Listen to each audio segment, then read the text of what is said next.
Maintenant. Oui. Et le sang chez moi, ça passe?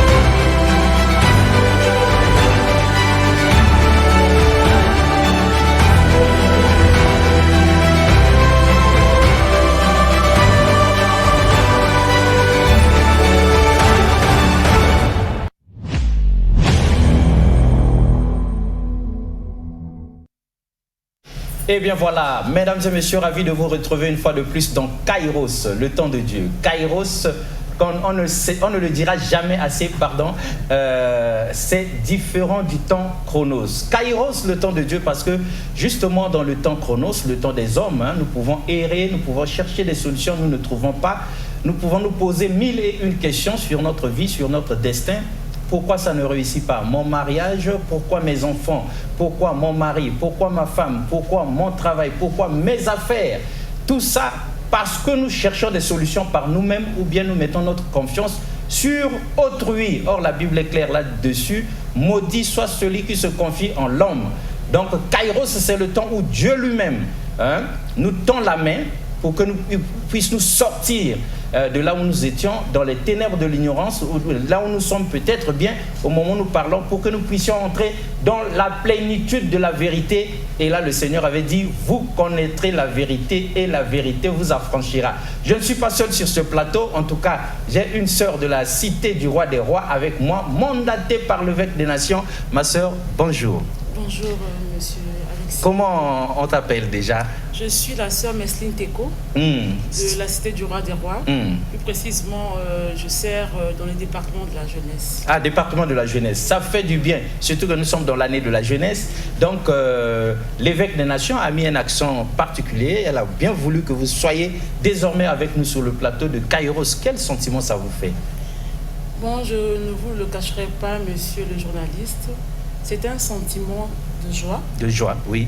Et je dirais aussi un sentiment de responsabilité. Responsabilité. Parce que c'est Et aussi, en tant qu'évêque, notre maman a eu cette responsabilité de peut-être nous pointer du doigt, mais elle est spirituelle, donc ça voudrait simplement dire qu'elle ne fait pas des choses au hasard. Non. Certainement que Dieu a suscité dans son cœur que cela se passe ainsi, mais c'est un engagement. Et nous sommes d'accord avec cette élection divine, mesdames et messieurs. L'évêque Annie Carmel Otombongo et Inga ne fait jamais les choses au hasard comme ça, par sentiment, parce que justement, elle n'est pas aujourd'hui proclamée première femme évêque du Congo par le Conseil supérieur des églises de réveil du Congo. C'est pas par hasard, certainement. C'est la consécration d'un parcours. Très bien. Alors donc nous aurons aussi sur ce plateau un invité de marque. Donc vous voyez bien la chaise qui est vide là pour l'attendre. Voilà, un invité de marque se posera là. En tout cas, il est évangéliste et en même temps chantre de Dieu. Et il était avec nous pendant la célébration de la Pentecôte. Donc il y avait eu séminaire à la cité du roi des rois. Effectivement, Papa Alexis Bongo, il y a eu... Sans dévoiler le nom de l'invité là. Bien sûr. Il était avec nous. Il était avec nous depuis le vendredi. Vendredi, samedi jusqu'à la clôture qui s'est déroulée donc le dimanche. Dimanche, donc hier. Donc hier. Donc nous avons eu à passer de moments glorieux dans la présence de Dieu, sous la mouvance du Saint-Esprit. Donc c'était des moments très importants de consécration. Des moments extraordinaires, connectés à l'esprit. Et c'est ça que nous allons partager avec vous, mesdames et messieurs. Il ne sera pas seul, on va se coincer sur ce plateau. Nous aurons aussi l'apôtre Antonio, qui était aussi au four et au moulin hier pour clôturer en bonne et due forme la Pentecôte, n'est-ce pas? Oui, oui. Alors, quelle impression ça vous fait? Qu'est-ce que vous pouvez dire de la prestation de l'apôtre Antonio? Hier, c'est lui quand même qui tenait les rênes de l'animation, de la modération, sinon d'interprétariat le dimanche de Pentecôte. En tout cas, c'est ça la cité du roi des rois. Nous avons la capacité de beaucoup apprendre, d'approfondir et quand le Saint-Esprit dépose en nous quelque chose, l'avantage qu'a notre maman, c'est de déceler quelque chose au-dedans de nous. Et notre frère, l'apôtre, est au four et au moulin parce qu'il était à la hauteur. Il était largement, énormément à la hauteur de l'événement. Oui. Donc nous avions été puissamment bénis, mesdames et messieurs, et c'est cette bénédiction que nous voulons bien partager avec vous. Voilà pourquoi, pour permettre à l'apôtre Antonio déjà de venir s'installer, nous demandons donc comme ça là, à la régie, sinon à Ernie Kenguya, de nous balancer ce que nous avons réservé, cette chanson que nous estimons, nous, la chanson fétiche de notre invité qui va aller se poser tout à l'heure, Ernie Kenguya, pour que nous puissions faire monter ici l'apôtre Antonio.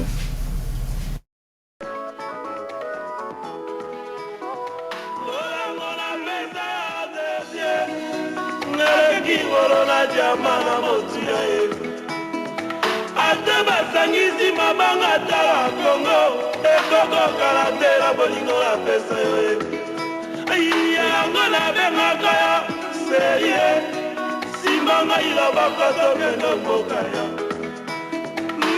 yango na bengaka yo susue mosimbanga iloba koto kendo mboka yo yolo nguranga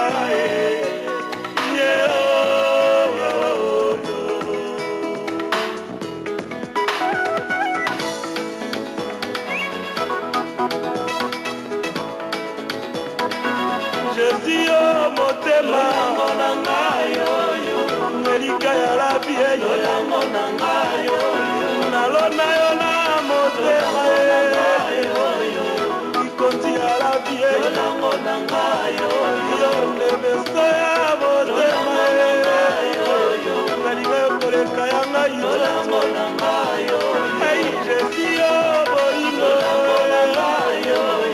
nalona na mabanzo soki otela koa yakakofuanga simanga na maboko tolana kolinga motema nalona na la vida kolinga motema jesio mabatwe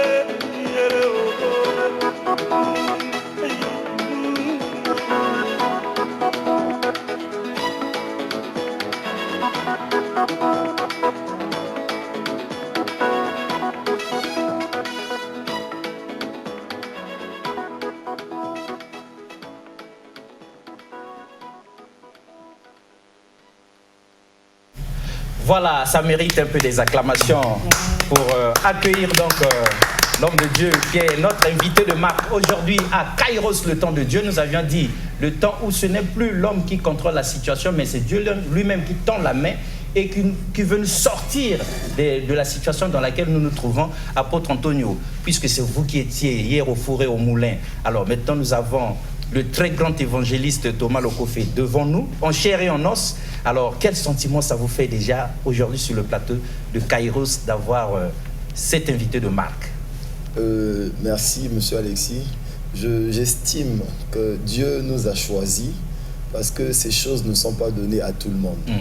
Voyez-vous qu'on a lancé l'invitation pour la Pentecôte à tous les Brazzavillois, mais seule une poignée de personnes a répondu. Et nous pouvons considérer que Dieu avait vraiment, véritablement sélectionné des gens qui sont venus hier, qui ont été puissamment bénis. Le Saint-Esprit s'est manifesté vraiment de façon extraordinaire. Et nous voulons saisir l'occasion aussi pour rendre grâce à Dieu pour notre invité qui est l'évangéliste Thomas Lokofé, qui vraiment a béni le peuple de Dieu, un homme que le Seigneur a véritablement et a merveilleusement utilisé.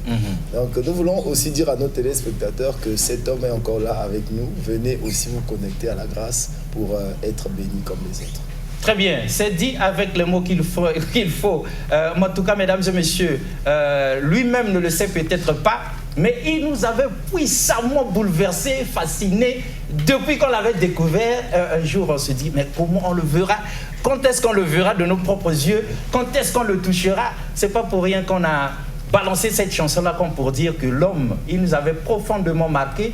Et puis comme Dieu sait faire les choses, évangéliste, c'est comme un témoignage. Hein, je vous retrouve sur ce plateau. Mais je vous ai raté à la gare du Nord à Paris. Donc, je vous ai raté à la gare du Nord à Paris. Donc, je descends du métro, vous entrez. Ah, j'ai dit, je l'ai raté de justesse et le train est parti. Bon, le Seigneur a dit, reste tranquille. Si vous m'avez appelé, j'allais sortir. Vraiment.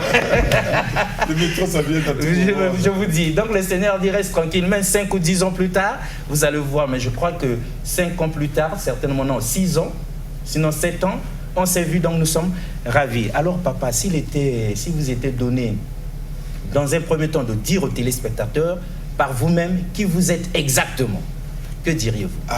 Merci beaucoup déjà, Papa Alexis, pour l'invitation. Je suis Monsieur Thomas Lekofé, le mari de mes filles. Vous l'aimez beaucoup? Énormément. C'est ça. Le Seigneur nous a donné 5 enfants. Je suis chantre et le Seigneur, depuis 2016, on m'a consacré comme évangéliste. Donc je marche avec ces 2 casquettes, et de chantre et de prédicateur. Et je suis enfant de Dieu, esclave de Jésus-Christ. Nous aimons ça. Alors, l'homme de Dieu, aujourd'hui, pour ce numéro spécial, vous avez été à la Cité du Roi des Rois pour la Pentecôte. Vous avez délivré un message extraordinaire. Donc l'évêque des nations, l'évêque a voulu que vous puissiez partager avec le public un résumé de votre message. Quel était-il votre message au public? Comme ça, nous aussi, tous les 3 ici, nous profiterons de votre présence aussi pour poser toutes nos questions sur vous, sur votre ministère, sur Dieu et tout ça, sur le message que vous avez prêché. Alors donc, si vous étiez donné de dire au public, vu qu'on est en direct avec eux, le résumé de votre message à la Cité du Roi des Rois durant les séjours de Pentecôte, que leur diriez-vous? Merci beaucoup, mon frère. D'abord, on a voulu faire comprendre aux enfants de Dieu que la Pentecôte n'était pas une fête chrétienne au début, tout au départ. C'était une fête juive. La Pentecôte, ça signifie, on peut dire la Pentecôte, on peut dire 50e jour. On peut aussi dire la fête de moisson. Alors, quand Jésus est ressuscité, il est resté 40 jours avec ses disciples. Le 40e jour, il est monté au ciel, l'ascension. Il est parti. À partir du 40e jour, 41, 42, 43, jusqu'au 50e jour, le 50e jour, c'était la fête de Pentecôte. Et le Seigneur, le Dieu, dans sa souveraineté, il a bien voulu que l'effusion du Saint-Esprit arrive le jour de la fête de Pentecôte. Et c'était ces jours-là que le Saint-Esprit descendit. Vous connaissez, à la chambre haute, les disciples étaient, et puis ils commençaient à parler de nouvelles langues. Donc on a voulu d'abord, je ne sais pas si je peux dire rectifier, que la Pentecôte ne veut pas dire l'effusion du Saint-Esprit. La Pentecôte était comme nous croyons. Voilà, ça ne veut pas dire ça. Non. C'était d'abord une fête juive. D'accord. Qui est, on l'appelait autrement 50e jour. Ça existait avant l'effusion du Saint-Esprit. Voilà, c'est ça. Donc c'était 10 jours après la Pâque. Voilà. Donc on a voulu d'abord rectifier ça. Très bien. Et faire comprendre aux gens que quand le Saint-Esprit vient dans la vie d'une personne, la personne ne reste plus la même. Exact. On a donné l'exemple de Pierre. Pierre, il a régné le Seigneur 3 fois. Pierre a coupé l'oreille d'un soldat. Mais le jour où Pierre a reçu le Saint-Esprit, c'était plus la même personne. Pierre a changé. Le même Pierre a évangélisé. Je crois qu'il a fait la campagne le plus historique de l'histoire chrétienne. Il a prêché la parole. Le même Pierre qui a régné Jésus, le même Pierre que les gens ne comprenaient pas, mais Jésus, là, avec la puissance du Saint-Esprit, il a prêché la parole et il a gagné 3000 âmes. C'était juste les hommes, sans compter les femmes et les enfants. Et c'était le début de l'histoire de l'Église. Donc quand le Saint-Esprit vient dans la vie d'une personne, la personne ne reste plus la même. La personne doit changer en tout et pour tout. Et ce qui a fait la force de l'Église à l'époque, c'était la crainte de Dieu. Et le miracle se faisait à tout moment parce qu'il y avait le Saint-Esprit qui était permanent. Donc en bref, on a voulu montrer aux gens que le Saint-Esprit est tellement important dans nos vies. Si quelqu'un reçoit le Saint-Esprit, Papa Alex, il ne reste plus la même personne. Il doit changer. Normalement, parce qu'aujourd'hui, quand on regarde l'Église, on a reçu le Saint-Esprit, on a été baptisé, vous l'aviez d'ailleurs dit dans votre prédication, mais d'où vient-il que... Non, les gens ne sont pas conscients de ce qu'ils sont, surtout nous les chrétiens. Moi je déplore cela. Nous ne sommes pas conscients de ce que... C'est comme si, je ne sais pas moi, je suis le fils d'un chef, et chez nous, avant d'ouvrir soit le réfrigérateur pour prendre de l'eau, je demande, est-ce que je peux ouvrir? Vraiment. Au moment où c'est toi qui es le chef, tu peux tout faire parce que tu es le chef. En fait, nous le chrétien, nous ignorons beaucoup de choses. C'est pourquoi la Bible dit, au peuple périt faute de connaissances. Faute de connaissances. Oui, on a un devoir de faire apprendre les enfants de Dieu certaines choses. Nos priorités, mais nous ne savons pas nos priorités. Voilà, donc on a vraiment, moi je déplore, on a un sérieux problème actuellement à l'Église, surtout dans le domaine spirituel. Nous croyons peut-être que les gens qui sont de l'autre côté, ça veut dire le sorcier, le magicien, le marabout, les autres, nous croyons qu'ils sont plus puissants que nous. Non. On avait donné l'exemple de Daniel. Daniel était parmi les conseillers spirituels du roi Nabucodonosor. Mais il était le chef de tous les conseillers spirituels. Il était le chef de magiciens, de marabouts, de sorciers, de tous ces charlatans-là. Daniel était le chef. La Bible dit qu'il avait l'esprit supérieur. Même ces gens-là savaient que entre nous, tels que nous sommes ici, Daniel est plus supérieur que nous. Parce que Daniel avait l'esprit de Dieu en lui. Donc, vous imaginez avec l'exemple du roi. Le roi a fait son songe chez lui dans sa chambre. Et il dit aux gens, il appelle tous ses conseillers spirituels, non, vous devez me dire le songe, vraiment, me donner l'explication. Si ce n'est pas Elohim, notre Dieu, qui peut faire ça? Qui peut faire ça? L'homme de Dieu, on met une pause, juste pour que les uns et les autres se positionnent. Mesdames et messieurs, vous êtes vraiment en direct. Ernie Kengouya, 06 515 15 15 pour les appels et pour les SMS, 06 515 15 15. Mettez-leur ça, comme ça je sais que ça bouillonne là-bas, on essaie d'appeler, mais ce n'est pas au bon numéro. 06 515 15 15 pour être en direct. Donc, nous allons d'abord, Ernie, vous allez nous balancer le vétère qu'on avait préparé pour l'homme de Dieu, histoire de rafraîchir la mémoire de ceux-là qui l'avaient connu autrefois, comme nous, avant que nous revenions sur vous, papa, où vous allez avoir 10 minutes pour vous adresser à tout le monde, peut-être une prédication, peut-être un enseignement, peut-être un message spécial de Pentecôte, avant que nous ne commencions avec nos questions. Donc, Ernie Kengouya, mon chouchou, c'était extraordinaire avec Thomas Lokofé.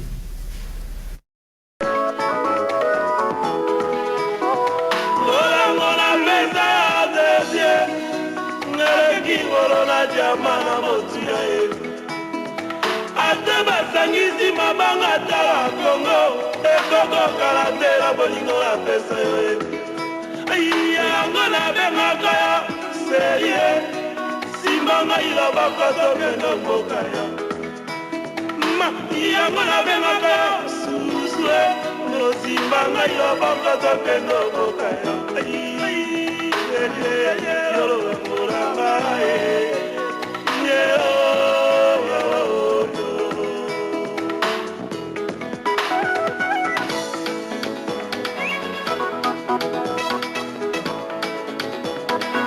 Jésus motema nangayo ngelika ya la vie yo nangayo nalona yo na motema ikonzi ya la vie yo nangayo yo nebeso ya motema ngalika yo koleka ya ngai yo nangayo hey Jésus bolingo nangayo nalona na mabanzo nangayo soki otela koa yakakofuanga nangayo simanga na mabakoto nangayo kolinga motema nangayo nalona na rabi nangayo kolinga motema nangayo jesio mabatwe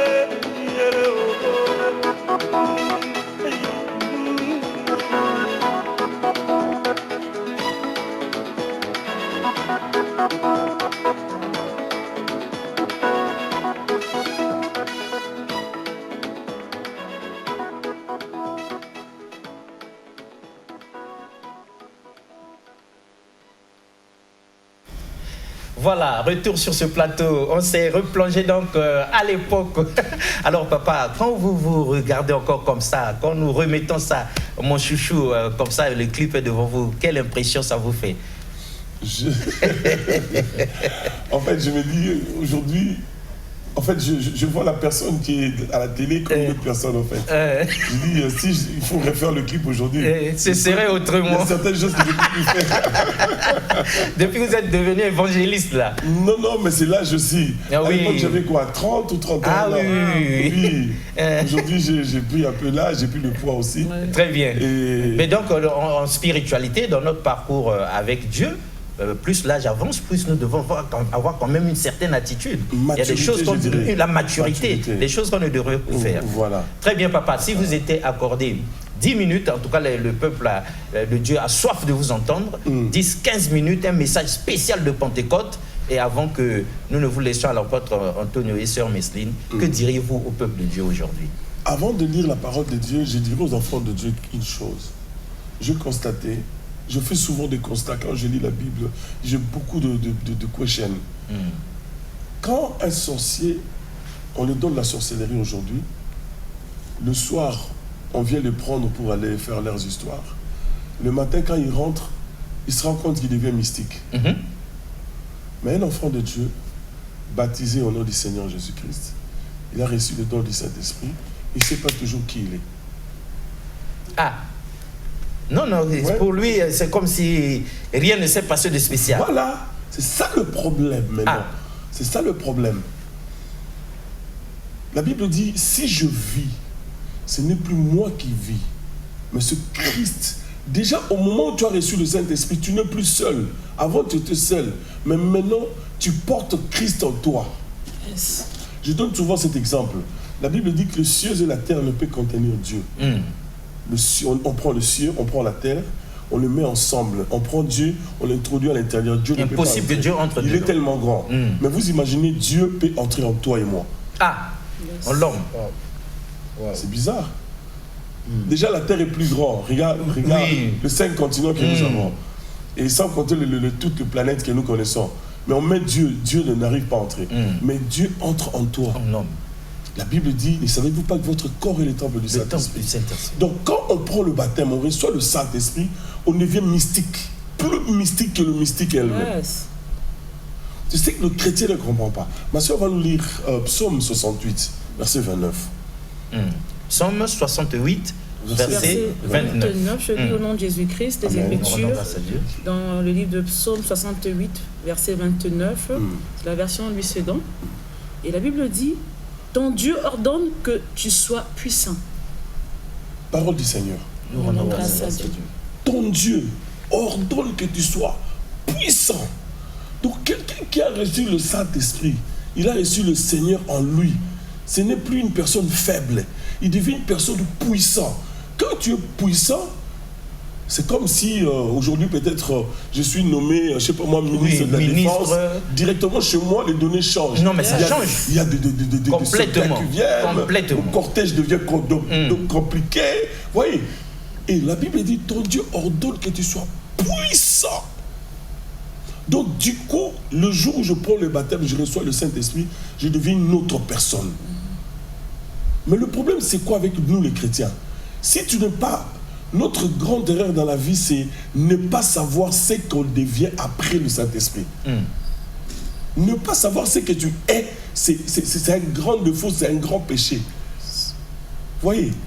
Du coup, quand on reçoit le Saint-Esprit, comme je viens de donner l'exemple de Pierre, on devient une personne spirituelle. Tes yeux qui étaient fermés, les yeux de l'esprit, je dis bien, deviennent ouverts. Les oreilles qui n'entendaient pas les choses spirituelles, les oreilles commencent à écouter les choses spirituelles. Et Dieu nous donne aussi, j'aime ça, la sensibilité de l'esprit. L'homme devient spirituel. Mais l'église aujourd'hui, papa Alex, le problème c'est quoi? Les chrétiens ne savent pas qui ils sont. Nous savons, je me mets aussi à l'intérieur. Nous ne savons pas qui nous sommes quand on reçoit le Saint-Esprit. Le bien-aimé dans le Seigneur, la Pentecôte, j'aime la Pentecôte, j'aime parler de l'esprit. Parce que j'ai compris que nous sommes des hommes et des femmes mis à part. Quand on reçoit le Saint-Esprit, on devient plus mystique que le mystique. Normalement. Normalement. Mais comment un sorcier qui est sorti la nuit et rentré le matin comprend qu'il devient mystique? Mais l'enfant de Dieu ne veut pas comprendre qu'il devient mystique. Je ne sais pas qu'est-ce que les enfants de Dieu cherchent. Et quand on prend le baptême, on a le Saint-Esprit, les cheveux qui étaient noirs deviennent blancs. Ou je ne sais pas moi, tu faisais 60 kilos et directement tu deviens à 90 kilos. Non, c'est des choses que les yeux ne voient pas. Ce sont des choses spirituelles. Yes. Bien aimé dans le Seigneur. Et je voulais souligner quelque chose. Le Saint-Esprit, quand on reçoit le Saint-Esprit ne part jamais. Oh, Yaka, il est parti où? Quand quelqu'un reçoit le Saint-Esprit, par exemple le 1er décembre 1980, depuis il a reçu le Seigneur en 1980, le Saint-Esprit est là. Si le Saint-Esprit n'est pas activé ou ne fait rien dans ta vie, c'est parce que tu l'attristes. Tu ne lui donnes pas l'espace de gonfler en toi. Amen. Le Saint-Esprit travaille. Jésus a dit, j'ai des choses à vous dire, mais si je vous dis maintenant, vous n'allez pas comprendre. Il faut que le Saint-Esprit vienne. Pour que le Saint-Esprit en fait, quand il vient, il ne veut pas nous révéler le prix de je sais pas moi, des haricots, le prix du pain, non. Pour les choses de l'Esprit, que le Saint-Esprit vienne en nous. Et il faut désirer. Paul dit quelque part, désirer, on doit désirer le nom de l'Esprit. Il faut désirer, être conscient de ce que tu es devenu. Le papa Alex, des problèmes, c'est ça. On n'est pas, nous chrétiens, on n'est pas conscient de ce qu'on devient. Non. C'est pourquoi les gens de l'autre côté, ils nous donnent l'impression comme s'ils sont plus puissants que nous. Oui. Non. Et même nous le reconnaissons. Hein. Oui. On a des doutes surtout. Oui. On doute que c'est lui, il est sorcier. Je ne peux même pas m'approcher de lui. On a peur de ces gens. Le chrétien a peur du sorcier du village. Et nous sommes experts en récitation. C'est lui qui est à moi plus fort que celui qui est dans le monde. 1000 tombes à ma droite, 1000 tombes. On est experts en récitation. Mais on ne vit pas ces versets en nous. Ok, nous devons d'abord commencer à vivre ces versets. Yes. Christ en nous, l'espérance de la gloire. Amen. Si Dieu est pour moi, qui sera? Tu vis cela, tu vis avec, comme on dit, tu es gonflé, non gonflé par rapport aux choses terrestres, non, gonflé parce que je sais que je suis un homme ou une femme spirituelle. C'est le problème que nous avons, nous chrétiens. Nous devons d'abord commencer à prendre conscience de ce que nous sommes et de l'œuvre que Christ a fait sur la croix. C'est ça le problème avec les chrétiens. Et mesdames et messieurs, c'était ça qui avait béni puissamment, parce que justement, vous ne direz jamais le contraire, vous ne pourrez pas dire le contraire. Tous nous l'avions reconnu. Nous ne sommes pas conscients de ce que nous devenons quand nous avons cru, quand nous avons été baptisés, quand nous avons reçu le Saint-Esprit. C'est ça notre problème, parce que nous continuons à nous comporter comme par le passé. Et donc, il y en a qui appellent déjà. Cette fois-ci, on va prendre vos appels, on va lire les SMS, mais en attendant, Apôtre Antonio, l'évangéliste est à vous. Ah bon? Mais on a travaillé avec lui. Justement. On essaie de me laisser à côté comme ça. Moi, je travaille avec l'évangéliste. Ah d'accord. Alors, sœur Messeline. Pardon, papa. Oui. J'aurais aimé, papa, que vous faites un peu ce que vous avez dit à l'église, la différence entre les croyants de l'ancienne alliance et ceux de la nouvelle alliance. Très important. Ok. Merci beaucoup, mon apôtre. Vous voyez, vous êtes important. Très important, oui. En fait, je me pose toujours des questions, comme je l'ai dit. Je regarde la vie des gens là qui ont nos AE. J'avais donné l'exemple de mon frère Josué. Si il faut l'appeler ainsi. Oui, frère Josué à l'époque. Frère Josué à l'époque. En plein combat, Josué a remarqué que non, le jour commence à aller vers la fin. Et il a pris une décision. C'est pas quelque chose, comme j'avais dit à l'église, qui s'est déjà produit et lui il a repris. Non. Quelque chose qui s'est jamais produit. Il criait, il dit non. Il a dit non, je vais arrêter le soleil. Ces gens ici, on doit finir avec eux aujourd'hui. Et il crie, il donna l'ordre au soleil. Soleil, arrête-toi Gabaon. Papa, quand je lis des fois la Bible, j'ai imagine, je dis le soleil. On dit, les scientifiques disent que la terre tourne autour du soleil. Bon, lui maintenant, il a arrêté le soleil. Et la terre, quel était son sort? Voilà. il a arrêté le soleil. Certains ont que ça bloquait tout le mécanisme. Clac. On les dit, hein, mais si on essaie d'imaginer un peu, où on avait un scientifique ici, il va nous dire non, c'est impossible. Il va dire ça non, peut pas se faire. Mais voilà pourquoi les païens disent non, c'est pas vrai. Voilà. C'est impossible. Et Josué a arrêté, je ne sais pas c'était pendant combien de temps qu'il avait arrêté le soleil. Mais aujourd'hui, demandons seulement à un frère, nous voulons prier et la pluie menace. Frère, va prier un peu Dieu pour que le pluie soit arrêté. Vous me cherchez des problèmes, frère. Laisse le soleil, laisse la pluie tomber. Vous voyez, il y a une grande différence entre nous et nos aïeux. On prend l'exemple d'Élie. Papa, faire descendre le feu du ciel. On en prend l'exemple de Daniel. Papa, moi aussi, il y a un animal que j'ai peur dans ma vie. Même si je n'aime pas entrer dans des eaux, c'est les lions. Ah oui, évidemment. Si on me prend dans ces eaux-là, il y a un lion. Je ne veux pas entrer. Je peux jouer avec le girafe, tout ça. On peut avoir la même taille. Mais les lions, non. Et Daniel, pour honorer le nom de son Dieu, il n'a pas voulu s'incliner devant le statut. Et on a mis Daniel dans la fosse aux lions. Je ne sais pas qu'est-ce qui s'est passé ce jour-là dans la fosse, quand le lion vit Daniel. Mais comment ils étaient ces gens-là? La Bible dit qu'ils étaient les gens de même nature que nous. Papa, qu'est-ce qu'ils avaient? Qu'est-ce que ces gens-là avaient que nous n'avons pas? Et puis ce qui est grave, c'est quoi? À leur époque, le Saint-Esprit venait, il fait quelque chose, et puis il rentre. Mais nous l'avons en permanence. On dort avec le Saint-Esprit, on se réveille avec lui, on se lave avec lui, on mange avec lui, on se promène avec lui. Mais pourquoi cette grande différence? Pourquoi? D'où vient-il que nous ne sommes plus, nous n'avons plus cette foi-là qu'ils avaient par autrefois? Et on s'est dit, on a le Saint-Esprit. Dieu habite en moi.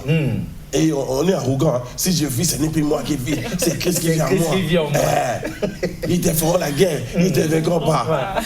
Mais attends, maman, déplace-nous un peu, je ne sais pas moi quoi. Même une petite bouteille, essaie de la déplacer là. Toi-même, tu protestes déjà énergiquement. Vraiment, je me pose beaucoup de questions. Je prie Dieu qu'un jour le Seigneur me réponde. Pourquoi ces gens-là, ils étaient supérieurs à nous? Oui, évidemment. Hein, regarde, et puis quand tu lis les commentaires bibliques, Shadrach, Meshach, Abed-Nego et Daniel, ils avaient aux alentours de 17-18 ans. Ils étaient trop jeunes. On les a jetés. Et puis, eux, ils n'ont pas vécu l'exode. Quand Israël est sorti en Égypte, ils n'ont pas vécu ça. Ils n'ont pas vécu ça. Donc, on suppose qu'un vieillard était assis, il a réuni tous les jeunes. Venez mes jeunes, nous, Israël, nous avons un Dieu. Regarde quand on était dans l'esclavage. Dieu a envoyé un certain monsieur Moïse. Voilà ce qu'il a fait. Et quand en sortant, nous nous sommes retrouvés devant la mer Rouge. Et Dieu a demandé à Moïse de taper le bâton. Et la mer s'est ouverte.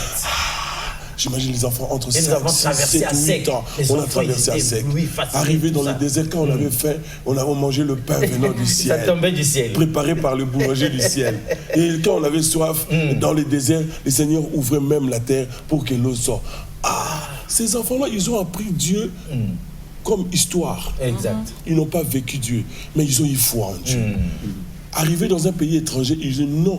Nous, on nous a dit que nos genoux fléchira que devant l'Éternel. Papa, ils ont accepté d'entrer dans le feu. Les enfants de 17-18 ans. Aujourd'hui, ça ne peut pas se faire. Non. Nakoufa, nos jeunes. Mais non, ces gens-là, ils ont accepté pour la gloire de notre Dieu. Amen. Ils sont entrés dans le feu. Et Dieu, comme il est Dieu, le roi est venu dire, mais on avait jeté combien de personnes? Non, on avait jeté 3 personnes. Mais non, je vois 4 personnes dans le feu. Et le 4e a le visage. Hosanna. Papa, ces gens-là étaient spéciaux. Amen, c'est ça. On a ça. Ces histoires-là, papa, on a ça. C'est le même esprit qui les animait. C'est cet esprit que nous avons. Seulement, on n'a plus conscience de ça. Et puis, on n'a pas confiance à ces grands dieux. On ne fait plus confiance à Dieu. On ne fait plus confiance. Si on croit... Jésus a dit, si tu as la foi comme une graine de s'élever, tu peux ordonner à la montagne de déplacer. En tout cas, papa, les téléspectateurs vont nous tuer parce qu'il y a une pluie de messages et d'appels ici. Ils trouvent que nous vous accaparons là. Donc, on va lire ici. Bonsoir, l'émission Kairos. Je suis le frère Denis, c'est frère Denis des églises de MEF JC, du révérend pasteur Gabin Lepunga. Il dit... J'aimerais adresser mes respects à cet homme de Dieu, en la personne de l'évangéliste Thomas Lokofe, qui m'a beaucoup émerveillé par ses chansons lorsque j'étais encore jeune. Que Dieu le bénisse énormément lorsqu'il était encore très jeune, n'est-ce pas? Ah ben, nous n'étions pas les seuls à dire qu'il nous avait fait du bien. Bonjour papa, vous êtes mon plus grand... Je suis votre plus grand fan. Vos chansons sont pour moi un message pur. J'aimerais écouter votre déclaration de bénédiction avant de quitter le plateau. S'il vous plaît, que votre grâce soit mon partage.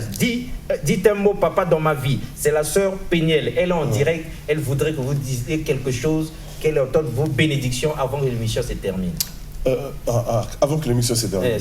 Non, vous pouvez y aller, hein, sœur Péniel. La sœur Péniel, je ne sais pas comment tu vis ta vie aujourd'hui, mais je veux te rassurer, te donner l'assurance que nous marchons avec le Seigneur, comme nous sommes en train de dire aujourd'hui. Ce qui n'a pas marché hier, ce qui n'a pas marché même quelques mois passés, même une année passée, aujourd'hui, je me mets devant la télévision pour te dire, à partir d'aujourd'hui, je n'ai pas dit demain, je dis aujourd'hui, de cet instant même, tout change dans ta vie au nom de Jésus-Christ. Ce qui était difficile, à partir de ces moments, je déclare que tout devient facile. Alléluia. Toutes les portes qui étaient fermées, à partir de ces moments, j'ouvre le port de ta vie. J'enlève l'obscurité de ta vie au nom de Jésus, que la lumière de Dieu éclaire ta vie. La Bible dit, par ta lumière, nous avons la lumière. Et la grande lumière, c'est Jésus-Christ, notre Seigneur. Que la lumière éclaire ta vie et que tout marche. Au nom de Jésus-Christ, reçois cela. Amen. Alors, quelqu'un demande, je crois que c'est la sœur qui continue. Quand on reçoit le Saint-Esprit, papa, quels sont les signes palpables qui peuvent prouver aux chrétiens que nous avons reçu le Saint-Esprit? La première des choses, c'est les changements. Je crois. La première des choses, c'est les changements. On a donné l'exemple de Pierre. Pierre a régné le Seigneur avant de recevoir le Saint-Esprit. Pierre a régné le Seigneur 3 fois. Pierre a coupé même l'oreille de Marcus. Il a coupé l'oreille, il était méchant. Mais quand il a reçu le Saint-Esprit, le même Pierre a changé le discours. Exact. Son langage était changé. Je crois même sa voix était changée. C'est sûr. Son apparence, je crois, était changée. Il a dit, homme fier, frère, répentez-vous et que chacun de vous soit baptisé au nom du Seigneur Jésus-Christ. Moi, je crois la première des choses, les gens verront le changement. Amen. Tout va changer. Votre façon de s'habiller, votre façon de parler, votre façon de tout faire, tout change. Parce qu'il y a un Dieu.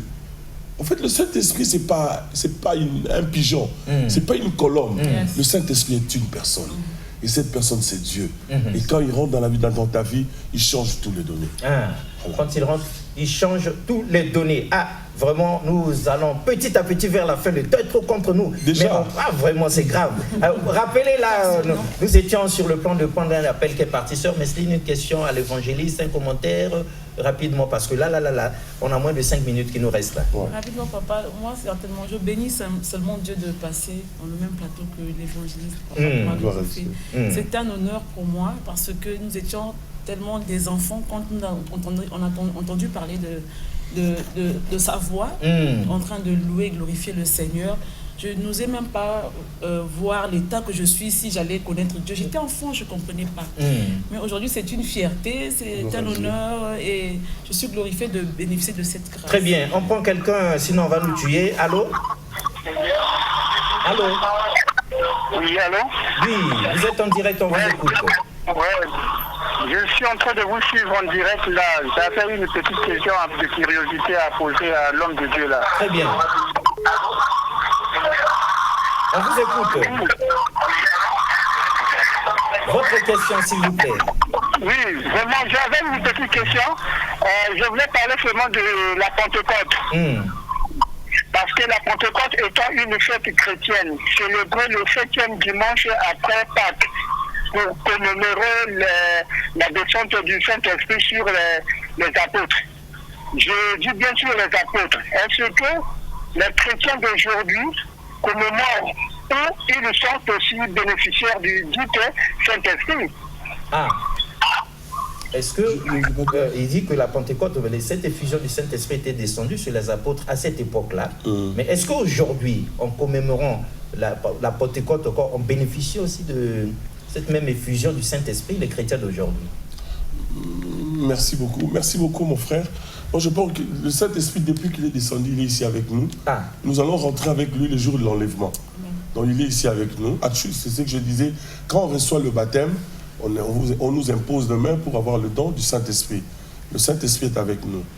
La différence, c'est que nous ne sommes pas les Juifs. Nous sommes la nation. La grâce n'était pas venue chez nous.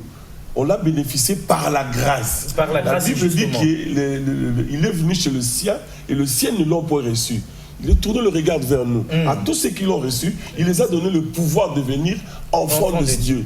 Lesquels sont les noms du sang. Parce qu'on n'est pas juif.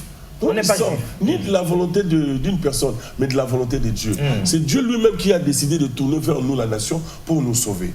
Donc, c'est pourquoi moi, j'aime pas dire fête des chrétiens. Exact. Je préfère dire seulement la Pentecôte. La Pentecôte. Oui, parce que et d'ailleurs, vous nous avez fixé. Et d'ailleurs, vous nous avez fixé qu'on parlait déjà de Pentecôte avant, bien avant. Voilà. Et l'effusion du Saint-Esprit a coïncidé avec le jour de la Pentecôte. Très bien. Voilà. Bonjour, c'est frère Loïc. Je vous suis en direct. J'aimerais que vous priez pour moi et ma famille. En tout cas, nous voulons que l'homme de Dieu déclare un mot pour frère Loïc et sa famille. Rapidement là. Frère Loïc, nous prions au nom de Jésus-Christ. J'ouvre les portes de la bénédiction dans ta vie. Toutes les portes qui étaient fermées, j'ouvre les portes seulement de la bénédiction. J'ouvre les portes de la grâce. La Bible dit c'est la bénédiction de l'Éternel qui enrichit. Et elle ne se fait suivre d'aucun chagrin. J'enlève la pauvreté dans ta vie. J'enlève la souffrance. Tout ce qui peut te faire pleurer, je le fais chasser de ta vie. Je veux que le sourire entre et que la grâce, le bonheur et la grâce, comme dit Psaume, soit ton partage avec ta famille au nom de Jésus-Christ. Amen. Très bien, on prendra un dernier coup de fil à l'atterrissage, mais en attendant, quelqu'un demande, papa, est-ce qu'on peut recevoir le Saint-Esprit aujourd'hui et le perdre demain? C'est ce que je disais aujourd'hui. On ne le perd pas. Il est toujours là. Si vous l'avez reçu le jour le baptême en 1990 ou 80, il est toujours là. Le problème c'est quoi? S'il ne se manifeste pas, c'est parce que vous vivez peut-être dans le péché. Si vous vivez dans le péché, lui il est attristé. Il est attristé. Alors s'il est attristé, il n'agit plus. Voilà, il est faible. Oui. Tu ne lui donnes pas l'espace, tu ne pries pas beaucoup. Tu ne lis pas la Bible. Tu t'attaches toujours avec les gens qui parlent n'importe quoi. Et celui-là, il a fait ça, il a fait ça. Non. Paul dit à Timothée, attache-toi avec ceux qui évoquent le Seigneur d'un cœur pur. Tu es toujours dans l'atmosphère spirituelle. Là, le Saint-Esprit est en forme. Il te dira, non, aujourd'hui ne sors pas.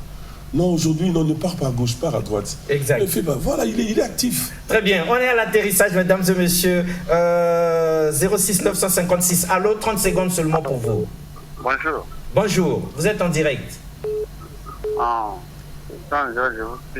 voulais que l'homme de Dieu là, il me fait la prière aussi. Oui, vous avez besoin de la prière de l'homme de Dieu. Finalement, il y a beaucoup de messages, on n'a pas pu prendre faute de temps. Et ils sont nombreux qui veulent de votre prière. Alors on vous laisse la dernière minute pour prier pour tous ceux qui nous suivent là. Ok. Seigneur, nous prions au nom de Jésus pour tous les bien-aimés qui sont en direct en train de nous suivre. Je vais déclarer que la paix de Dieu, qui surpasse tout entendement, soit sur vos vies, au nom de Jésus. Je sais pas vos problèmes. Si quelqu'un est malade, qu'il reçoive la guérison maintenant, l'instant même, au nom de Jésus-Christ de Nazareth. Si quelqu'un a des soucis d'argent, que la grâce de Dieu, le finance s'ouvre. J'enlève la sécheresse dans ta vie au nom de Jésus-Christ, que la bénédiction de Dieu financière entre dans ta vie. Si quelqu'un a un problème, je ne sais pas ton problème, je demande que la grâce de Dieu qui se passe tout entendement soit le partage de ta vie au nom puissant de Jésus-Christ. Amen. Amen. Voilà donc, le temps était contre nous, mesdames et messieurs, comme d'habitude. Nous étions donc avec l'évangéliste Thomas Lokofé. Nous avions replongé un peu dans le passé. À l'époque, et l'homme de Dieu dit, à cette époque, j'étais dans la trentaine, j'étais encore tout jeune. Mais aujourd'hui, devenu responsable père, puis évangéliste. En tout cas, si on refaisait le clip, il y aurait certains gestes que je ne ferais plus, comme par le passé, comme pour dire, il y a un parcours et nous devons donc atteindre la maturité, croître. C'est ça ce qu'il nous demande. L'esprit, en tout cas, la sœur Dalia, fille de pasteur, demande qu'on prie pour lui. On a déjà prié pour tout le monde. Nous disons donc, l'évangéliste est encore avec nous. Si vous voulez, appelez, rejoignez-nous à la Cité du Roi des Rois avec l'évêque Annie Carmel Otombongo et vous bénéficierez de ce que nous avions reçu en abondance pendant la fête de Pentecôte. Au revoir et à la prochaine. Merci beaucoup une fois de plus.